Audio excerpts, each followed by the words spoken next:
Velkommen I Íslensku fyrir útlendinga. Welcome to Icelandic for foreigners. In this video, we're going to be talking about the four Icelandic letters há, I, and jóð. All right, let's start with the letter há. This one is pretty simple. So what there is to know about the letter há? First of all, generally it sounds just like the English letter H. And that usually occurs at the beginning of words like it does in English. So these three words, hár, hár, hæ, Helga, Helga. It's pretty straightforward. There are a few things that you need to worry about, though, with the letter H. First of all, the combination HV doesn't look normal, that's for sure, but it's not terribly difficult. We're going to pronounce it like a KV. You're going to see this especially in a lot of the Icelandic question words. So, for example, hvað,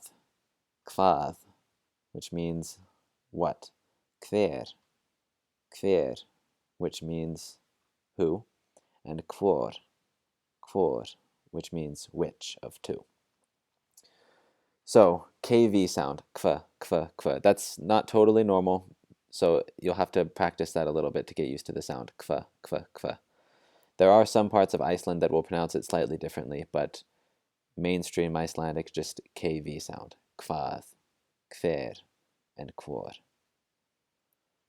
All right, the next one, this is going to sound very technical when I say it. It can come before J, L, N, and R, and it makes them voiceless. What does that mean?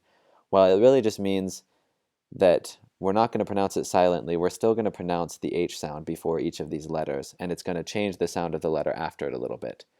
So in the first one, rather than ignoring the H and just saying hjarta, we're going to pronounce the H. And so instead of getting a y sound, we're going to get a hja, hjarta. Same with the next letter. Rather than saying lusta, and ignoring the H, we're going to pronounce the H, hlusta. Now this next one is going to sound really weird. Instead of saying nýfur, we're going to say hnífur. And the last one, instead of saying repna, we're going to say hrepna. And I'm actually going to be talking a little bit more about each one of those combinations when I get to the individual letters, to the letter J, the letter L, the letter N, and the letter R. So this is just kind of an introduction. Basically, you're just going to make sure that you're not pronouncing that H silently. You're still pronouncing it with the letter that comes after it. And that's it for the letter H.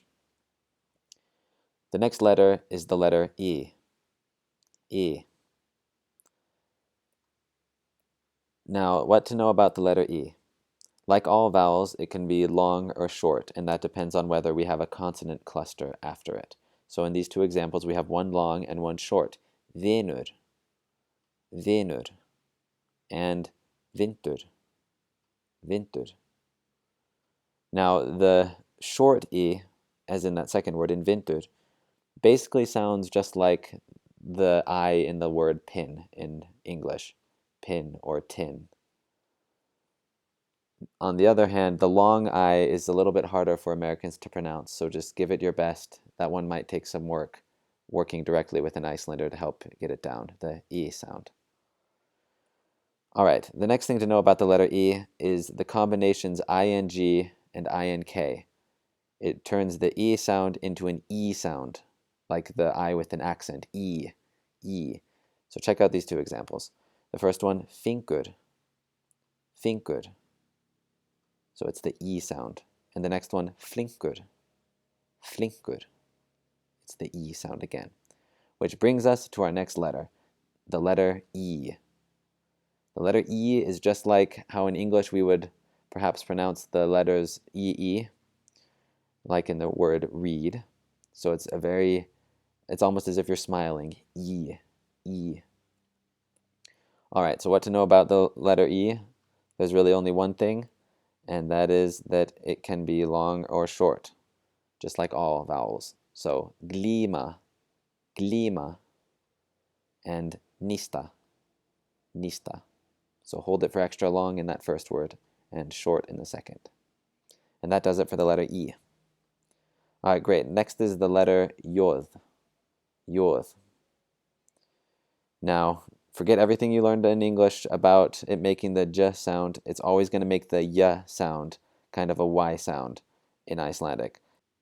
And that's the first thing to know about the letter J. It basically always sounds like the English Y, the y sound. So let's check out these two words. The first one, Januar, Januar, and venjast, venjast. So there's nothing terribly complicated about that. It's just the y sound. All right, the next thing to know about the letter J is, as I mentioned earlier, the combination HJ makes the J voiceless.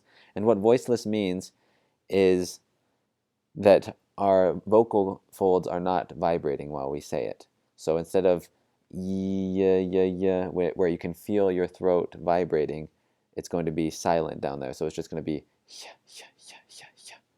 So whenever you see the HJ, it's going to be a yeah, yeah, yeah sound. As in this word, hjarðir, hjarðir, and hjá, hjá. That's the voiceless J. Takk fyrir að horfa. Thanks for watching. I hope you enjoyed the video. Stay posted for more videos coming from this channel. And don't forget to like and subscribe and leave comments if you have questions. I'll be happy to answer them.